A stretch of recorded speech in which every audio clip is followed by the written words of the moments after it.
ফাল্গুন মাসের চতুর্দশী তিথি মহাশিবরাত্রি হিসাবে পালন করা হয়। পৌরাণিক মতে এই তিথিতে ভগবান শিবের সাথে পার্বতীর বিয়ে হয়েছিল, তাই এই রাত্রিটি ভগবান শিবের আরাধনায় রত হয় বিশ্ব চরাচর।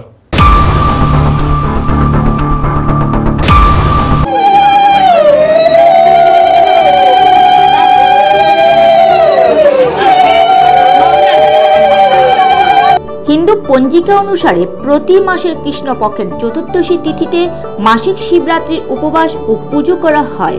তবে ফাল্গুন মাসের চতুর্দশী তিথি মহাশিবরাত্রি হিসেবে পালন করা হয়। শ্রাবণ মাস প্রদোষ ব্রত, সোমবার মাসিক শিবরাত্রি এবং মহাশিবরাত্রি উৎসব ভগবান শিবের উপাসনা এবং আশীর্বাদ পাওয়ার জন্য বিশেষ তিথি। হিন্দু পঞ্জিকা অনুসারে প্রতি বছর ফাল্গুন মাসের কৃষ্ণপক্ষের চতুর্দশী তিথিতে মহাশিবরাত্রি উদযাপিত হয়। যদিও হিন্দু শাস্ত্র অনুসারে প্রতি মাসের কৃষ্ণপক্ষের চতুর্দশী তিথিতে মাসিক শিবরাত্রি উপবাস ও পুজো করা হয়, তবে ফাল্গুন মাসের চতুর্দশী তিথিকে মহাশিবরাত্রি হিসেবে পালন করা হয়। মহাশিবরাত্রিতে সারা দেশে সমস্ত জ্যোতির্লিঙ্গ এবং মন্দিরে শিব ভক্তদের প্রচুর ভিড় হয়। সেখানে শিবলিঙ্গের জলাভিষেক করা হয় ধর্মীয় আচার মেনে। শিবরাত্রি অর্থাৎ ভগবান শিবের রাত্রি। পৌরাণিক মতে এই তিথিতে ভগবান শিবের সাথে পার্বতীর বিয়ে হয়েছিল। এটা ভগবান শিবের আরাধনার রাত্রি, যা ফাল্গুন মাসের কৃষ্ণপক্ষের চতুর্দশীতে পালন করা হয়। অন্য দেবতার পুজো যখন দিনের বেলা করা হয়, তখন শিবের পুজো রাত্রে কেন, মনে এই প্রশ্ন আসা স্বাভাবিক। ভগবান শিব তমোগুণ সম্পন্ন, সুতরাং তমোময়ী রাত্রি শিবের পছন্দ। তাছাড়া শিবের অনুচররা নন্দী, ভিঙ্গি, ভূত, প্রেতগণ রাত্রিবেলা চলাফেরা করতে স্বাচ্ছন্দ্য বোধ করেন। রাত্রি সংহারকালের প্রতিনিধিত্ব করে কৃষ্ণপক্ষের চতুর্দশীতে চাঁদ সম্পূর্ণরূপে ক্ষীণ থাকে। জীবের ভিতরে তামসিক প্রবৃত্তি বৃদ্ধি পায়। সংহারের পর নতুন সৃষ্টি অনিবার্য। প্রসঙ্গত ফাল্গুন মাস থেকে গাছের পাতা ঝরতে থাকে এবং বৈশাখে গিয়ে নতুন পাতা গজায়। এটাই সৃষ্টির নতুন রূপ এবং এটাই হলো শিবের মাহাত্ম্য। শিব হলেন হিন্দু ধর্মাবলম্বীদের সর্বোচ্চ দেবতা।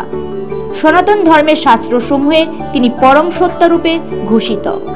শিব সৃষ্টি, স্থিতি, প্রলয় এই তিন কারকের কারণ। তিনি সমসাময়িক হিন্দু ধর্মের তিনটি সর্বাধিক প্রাচীন সম্প্রদায়ের অন্যতম শৈব সম্প্রদায়ের প্রধান দেবতা।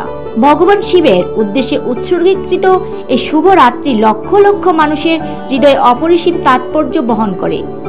গভীর রাতে ব্রহ্ম মুহূর্তে ঈশ্বরের আশীর্বাদ পেতে রাত্রি জাগরণ করা উচিত বলে মনে করেন অনেকেই। তবে রথযাত্রাতেই হবে এই ধরনের কোনো ধর্মীয় নিদান নেই।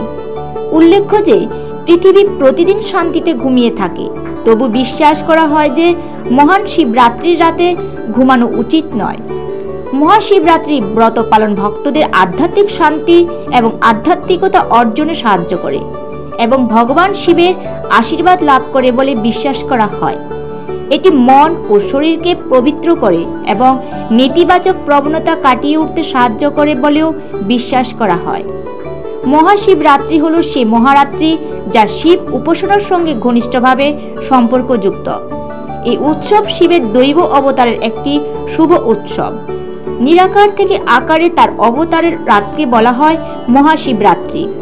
তিনি আমাদেরকে কাম, ক্রোধ, লোভ, আসক্তি, হিংসা ইত্যাদি থেকে মুক্ত করেন এবং পরম সুখ, শান্তি ও ঐশ্বর্য দান করেন। আজকে শিব চতুর্দশী। আজকের তিথিটা ছিল সকালবেলা 9:43 হইতে আরম্ভ হয়েছে। আগামীকালকে 8:31 তিথিটা আছে। আজকে আমাদের ভক্তবৃন্দরা বটতলা মহাদেব মন্দিরের প্রাঙ্গণে সবাই একত্রিত হয়েছে। যখন তিথিটা আরম্ভ হয়েছে 9:43 তখন থেকে সব ভক্তবৃন্দরা স্নান করাইতেছে। আবার রাত্রেবেলা আমাদের যখন প্রহর আরম্ভ হবে, তখন প্রহরে আবার ভক্তরা স্নান করাবে। প্রথম প্রহরে দুধ দিয়ে স্নান করাইব, আর 3 ঘন্টা পরে আবার দ্বিতীয় প্রহর, তখন দই দিয়ে স্নান করাইব। এরপরে চতুর্থ প্রহর আবার 12টার সময় আবার ঘি দিয়ে স্নান করাইব। এরপরে লাস্ট প্রহর রাত্রে 3টার পরে তখন মধু দিয়ে স্নান করাইব। পরদিন আবার চতুর্দশী সারলে পরে পূর্বাহ্নের মধ্যে তাদের ব্রত পালন করবে। কয়টা অবধি তিথি থাকবো কালকে? কালকে আগামীকালকে বৃহস্পতিবার সকালবেলা 8:31 পর্যন্ত চতুর্দশী আছে। এখন অবধি কিরকম লোক সমাগম? এখন পর্যন্ত সবচেয়ে ভালোই চলছে, সবাই আসছে। ভগবানের কাছে কি, ঈশ্বরের কাছে কি প্রার্থনা? সবাই শিবের কাছে প্রার্থনা করে সবাই ভালো থাকো, আমরা সবাই ভালো থাকি, পৃথিবীর যারা আছে সবাই ভালো থাকো, এই জগৎ সংসার সবাই যাতে আনন্দিত থাকি, আমরা তো সবসময় সুস্থ থাকি, ভালোভাবে শিবের কাছে আসতে পারি, সেই জন্য শিব পার্বতীর কাছে আমাদের আরাধনা। আপনার পরিচয়টা? আমার ভক্তরা শিব নিজস্ব প্রতিনিধি রিপোর্ট, এশিয়ান টাইমস।